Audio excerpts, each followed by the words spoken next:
To duplicate the audio only inside Adobe Premiere Pro 2019.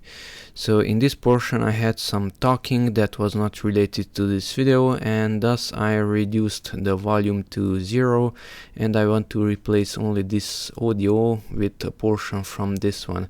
I don't need to unlink this portion's audio from the video, but instead simply hold down the Alt key and drag that audio and drop it, let's say there.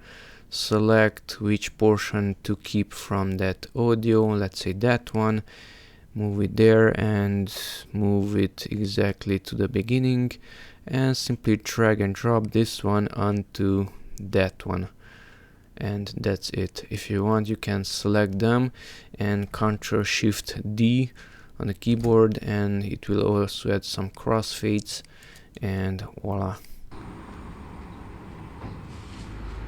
the audio was replaced and it's barely noticeable.